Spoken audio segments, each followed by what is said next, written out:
Kao Srpski pokret Dveri smo 5. jula ove godine predali zahtev Skupštini grada da u rebalans budžeta i svake naredne budžete izdvoji jednu količinu sredstava za dodelu i pomoć porodicama koje imaju školsku decu, odnosno da sva deca u Novom Sadu, a ne samo u Beogradu, imaju takođe besplatne udžbenike.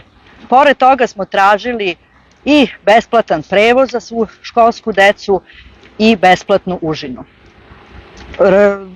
Skupština grada je održana pre nekih 2-3 nedelje, naravno u rebalans budžeta to nije ušlo, ali smo 7. avgusta dobili odgovor od gradske skupštine da su oni primili k znanju naše zahteve, da se oni trude da poboljšaju položaj i status đaka u Novom Sadu, te da oni izdvajaju sredstva za prvake, đake prvake i da đaci prvaci imaju besplatne udžbenike i da se na neki način subvencioniše užina. Sve to naravno nije dovoljno ni malo.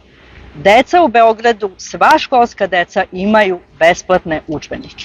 Stoga smo danas opet podneli zahtev, ovoga puta lično gradonačelniku Milanu Đuriću, da svojim autoritetom podnese jedan zahtev, da naš pročita, da ga prihvati i da podnese zahtev da se ova odluka Skupštine grada promeni, ako ne u ovoj, onda obavezno u narednoj godini, i da sva deca imaju besplatne udžbenike, ali i da u dolasku nove školske godine koja počinje u petak se obezbedi iz sredstava grada jedna pomoć svim porodicama koje imaju školsku decu, takvih nije malo.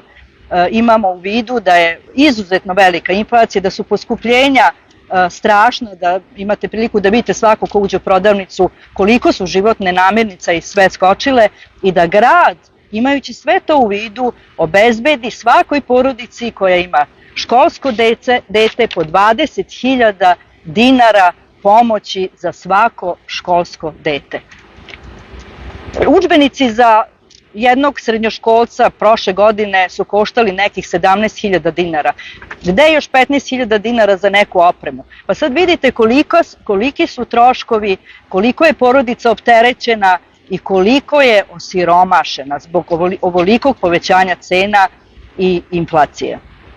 Treba da znamo da, evo, postavit ćemo i ovo pitanje koje se vrti po medijima, da je državna firma Telekom izdvojila nekih 1,5 miliona evra za album Jelene Karleuše. Pa evo, ne znamo da li je to tačno, postavljamo pitanje, to smo postavili pitanje i gradonačelniku. Ako država ima sredstva za ovakva izdvajanja za one estradne umetnike, pa zašto ne bi mogla da ima sredstva za naše đake i za pomoć svakoj porodici koje su izuzetno ugrožene. Takođe, počinje nova školska godina i eto, obraćamo se i nastavnicima da priđu učenicima ne samo kao neko ko predaje predmet, nego neko ko treba da ih i vaspitava i da im ulije jedan pozitivan naboj posle svega ovoga što se dešavalo u maju mesecu.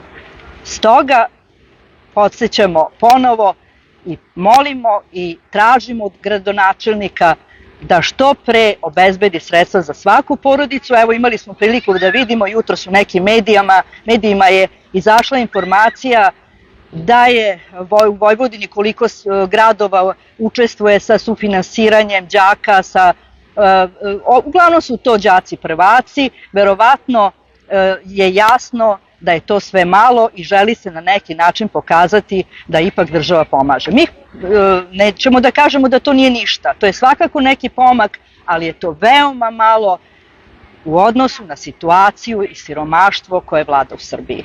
Pozivamo još jednom gradske vlasti i samog gradonačelnika Đurića da grad izdvoji tih 20.000 dinara svakoj porodici u Novom Sadu koja ima školsko dete.